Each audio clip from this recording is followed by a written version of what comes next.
भारत और पाकिस्तान जब एक दूसरे के इलाके में मिसाइल और ड्रोन से हमला कर रहे थे, तो इसराइल एकमात्र देश था जो भारत के पक्ष में खुलकर खड़ा था।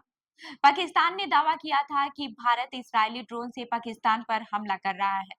वहीं 22 अप्रैल को पहलगाम में हमले के 2 दिन बाद ही इस्राएली प्रधानमंत्री बिन्यामिन नेतन्याहू ने पीएम मोदी को फोन किया था और कहा था कि इसके दोषियों को जरूर सजा मिलनी चाहिए। इसके अलावा भारत में इस्राएल के राजदूत ने कहा था कि भारत को आत्मरक्षा का पूरा अधिकार है। इस्राएल भारत को तब खुलकर समर्थन कर रहा था जब खुद चौतरफा जंग में उलझा हुआ है। रूस भारत को ऐतिहासिक साझेदार है, वहीं इसके बावजूद पूरे मामले में इस्राएल जितना मुखर नहीं रहा। वहीं भारत ने जब पाकिस्तान की सैन्य कार्रवाई शुरू की थी, तो रूस ने दोनों देशों से शांति की अपील की थी। सोशल मीडिया पर कुछ लोग हैरानी जता रहे थे, लेकिन 1971 में पाकिस्तान से जंग में सोवियत संघ का जो रुख था, रूस अब वो ऐसा रुख नहीं रखता। जाहिर है कि इसके बाद से दुनिया बहुत बदली है। लेकिन साल 2014 में नरेंद्र मोदी के प्रधानमंत्री बनने के बाद से इस्राएल के साथ संबंध में गर्मजोशी बढ़ी। नरेंद्र मोदी पहले प्रधानमंत्री थे जिन्होंने इस्राएल का दौरा किया था। भारत और पाकिस्तान के संघर्ष में जब दुनिया के लगभग सभी देश तटस्थ दिखने की कोशिश कर रहे थे, तब इस्राइल भारत के साथ खुलकर क्यों खड़ा था? नजदीकियों की क्या है वजह, ये भी जान लेते हैं।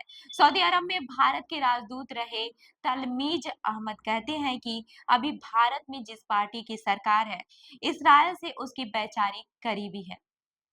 तलमीज अहमद कहते हैं कि इस्राइल भारत का पुराना संबंध है। हिंदुत्व और इस्राइल में जायनिस्ट मूवमेंट के बीच वैचारिक सामान्यता देखी जाती है। भारत के साथ इस्राइल का एक खास रिश्ता है। इस्राइल की कोशिश है कि वह इंडिया को अपनी और करीब लाए। इस्राइल के राजदूत ने कई बार सार्वजनिक रूप से कहा कि भारत जो कर रहा है वह बिल्कुल सही है। भारत और इस्राइल में रक्षा सहयोग भी बढ़ा है। वहीं कई लोग मानते हैं कि भारत ने मध्य पूर्व के इस्लामिक देशों में पाकिस्तान परस्त रुख को देखते हुए इस्राइल को गले लगाया। वहीं भारत के पास एक तर्क यह भी था कि इस्राइल लोकतांत्रिक देश है। अब भारत में नरेंद्र मोदी की पूर्ण बहुमत वाली सरकार है और इस्राइल को लेकर किसी भी स्तर पर परहेज नहीं है। हालांकि साल 2017 जुलाई में प्रधानमंत्री नरेंद्र मोदी इस्राइल के दौरे पर गए और यह किसी भी प्रधानमंत्री का पहला इस्राइली दौरा था। अब तक कोई भी भारत से उच्च स्तरीय नेता इस्राइल जाता था तो फलस्तीनी क्षेत्र में जरूर जाता था, लेकिन मोदी इस दौरे में फलस्तीनी इलाके में नहीं गए और न ही इस दौरे में फलस्तीनियों का एक बार भी नाम लिया था।